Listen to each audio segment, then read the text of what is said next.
The charm predator. You meet someone and you're instantly drawn in. Their charm is overwhelming. They speak smoothly. When they walk into a room, everyone watches. And somehow, out of everyone, they choose you. You feel valuable around them. Because they're so special, being chosen by them makes you feel special too. But pay attention. This is the charm predator's most powerful weapon. This person uses charm as a tool. Their compliments aren't real. They're tactics. Their gifts aren't gifts. They're investments. The time they give you isn't yours. They give the same thing to everyone. Because their goal isn't to be loved. It's to use. In a relationship, at work, in a friendship, they want something. Money, information, access, connections, status, sometimes just control. This person could be your boss, a new friend, someone you just met, even a family member. They have no specific gender, no age, just a tactic. And without realizing, you give them your most valuable parts because they make you feel special. The way to spot this person is simple. One day tell them you need something. Ask for help. If their charm suddenly cools, you've found one. The pity predator. This person isn't approaching you with strength. On the contrary, they're approaching you with their helplessness. When you first meet, they tell you tragic stories. Their difficult childhood, the wounds from past relationships, how life has wronged them. And you want to save them. This is called a pity seeker, because pity is not the same as love. Pity makes you feel responsible. Only I understand him. Only I can help him. These thoughts are very powerful, and this person knows it. Then everything changes. You make plans, and at the last minute, they cancel. There's a crisis. You want something, and they can't do it. They feel bad. You try to set boundaries, and you become the monster. Because for the pity seeker, being a victim isn't an identity. It's a weapon. Here's the trap. Who can blame the victim? When you criticize them, you're the bad one. When you distance yourself, you're heartless. When you question their behavior, you're the one lacking empathy. And you, while spending years meeting their endless needs, forget your own.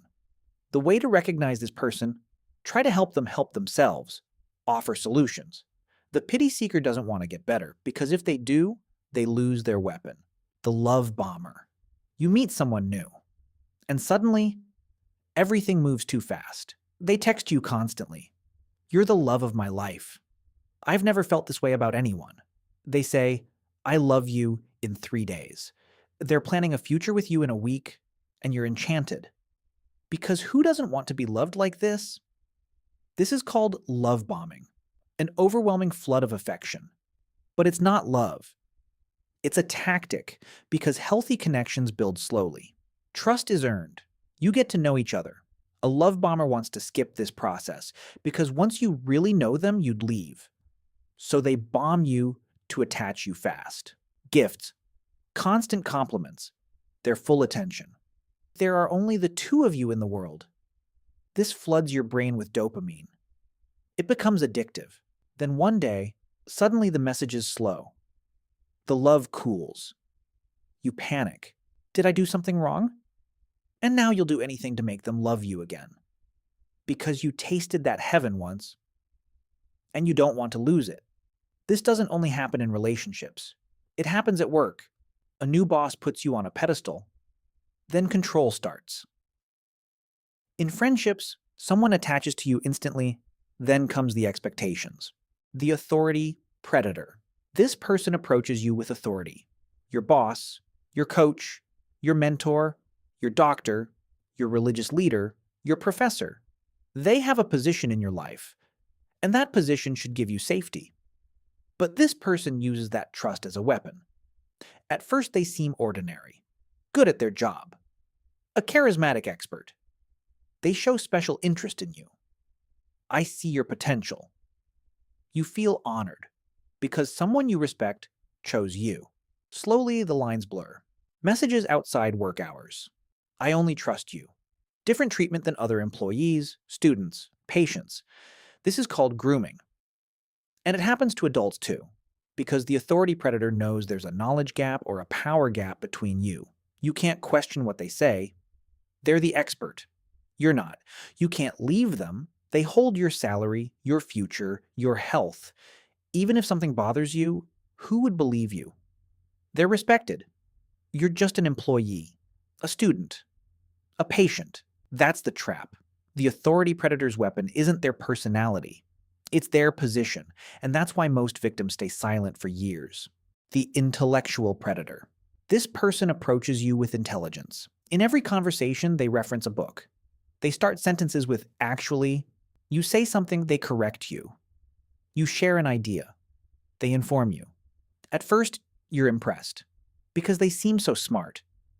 And being around them, you can learn. But after a while, you realize you constantly feel smaller around them. This is called the intellectual predator, the one who uses intelligence as a weapon. Because their goal isn't to teach you, it's to make you feel inadequate. Because if you feel inadequate, you can't make decisions without them. You can't think without them. You can't feel safe without them. Their tactic is simple. They judge your knowledge, dismiss your ideas, point out your mistakes, and never acknowledge what you do well. Over time, you start doubting your own voice. I'm just being emotional. I haven't thought it through. They always know better. This person could be your partner, your family, your friend. Maybe this person could even be you. The way to spot them: be confident in something. Share your view. Watch their response. If every time it starts with but, the person is using their intelligence as a weapon against you. Wait, if you've made it this far, you've recognized at least one of these 5 in yourself, or in someone you know. Which one? Charm, pity, love bomber, authority, intellectual. Drop it in the comments. Just the name. Most people see more than one. And that's not something to be ashamed of. It's honesty. Now let's keep going, because the ones coming next are even more subtle. The passive-aggressive predator. You were thoughtful. You considered other people. When someone seemed off, asking came naturally to you. That made you available to be used, because they never yelled. They never openly criticized. They just withdrew. Replied late, said, "I'm fine," while their eyes said something else. You tried to understand, because that's who you are. But every time you were the one explaining, you apologized, you tried to fix it. They just sat there. And you had to keep trying because you were afraid of being the bad person. That was the game. They turned your need to understand into exhaustion. Your fear of being bad became your chain. Years passed. You shrank your own voice. You learned to say, "I'm not angry," when you were, to smile when you were hurt, to hesitate before speaking directly.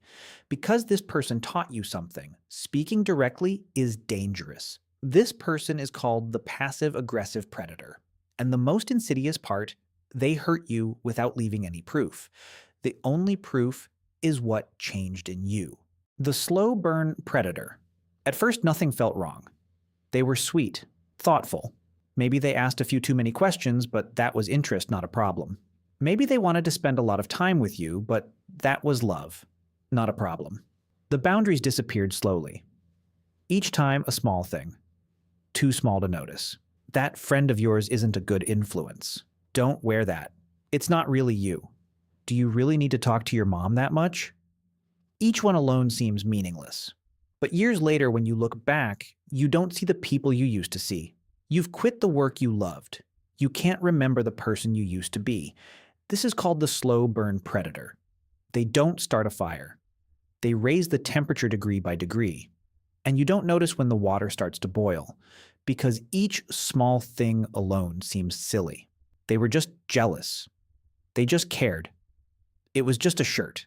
But all those small things added up, and they slowly turned you into someone else. One day you woke up, stood in front of a mirror, and looked at a face you didn't remember. That's the horror of slow burn. No fights, no drama, no shouting, just you quietly disappearing. The trauma bond predator. You know how much they hurt you.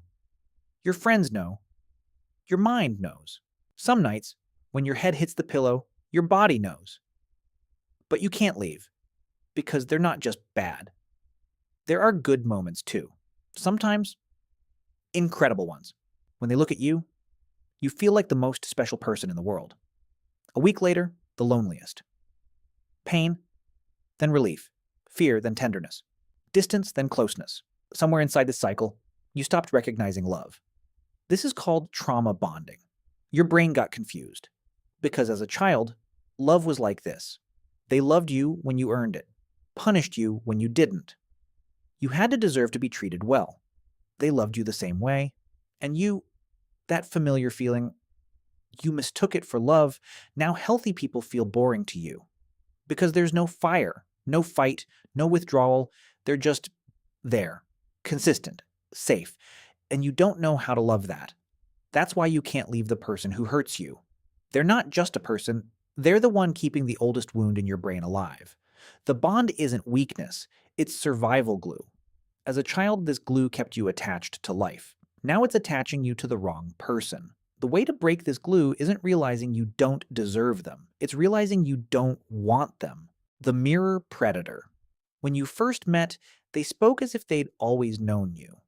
They'd read the same books, loved the same music. Their view of life was exactly like yours. You found the same things funny. The same things broke your heart. You're my soulmate, they said. And you believed them, because being with them felt like being yourself. But here's something you should have realized. Finding someone this aligned with you is rare. Not impossible, but very rare. That's the trap. This person wasn't aligned with you. They had studied you, learned what you loved, what you hated, what you wanted. Then they showed you themselves as the same. Because the fastest way to bond someone is to make them believe you're them.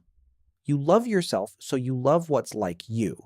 But one day you notice something small. You disagree with them on something, and suddenly you can't tell who they are. They start asking your opinion as if they don't have one of their own. Because they don't. They have no identity. They were just your reflection. And what you actually loved was yourself. They just held up the mirror. The way to break this is simple.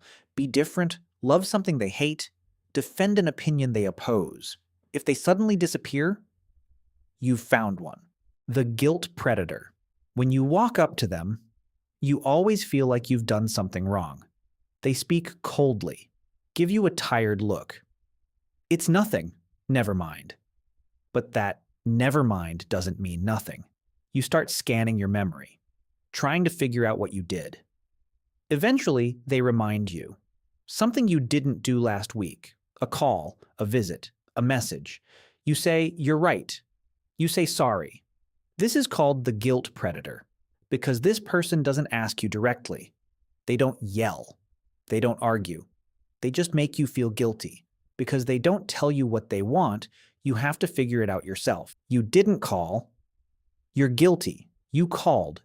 You're disturbing them. You didn't make time. You're guilty. You did make time, but it wasn't enough. You made a mistake.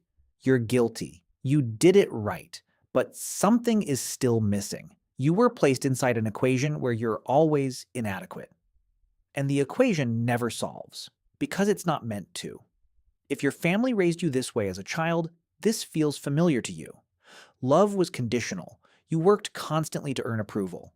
You never got to rest. Now this person put you back in the same place. And because it's familiar, you didn't realize it's wrong. Their goal isn't to make you a better person. Their goal is to make you a person who is always apologizing. Because someone who apologizes can be controlled. 10 profiles. 1 mask, and most likely, you've lived more than one of them. That's what this channel does. We give names to experiences that don't have names. We make the invisible visible because you can't fight what you can't recognize. Subscribe. And the next one's for you too. But first, tell me, which profile hit you the hardest? Let's meet in the comments. Feeling seen is where healing begins.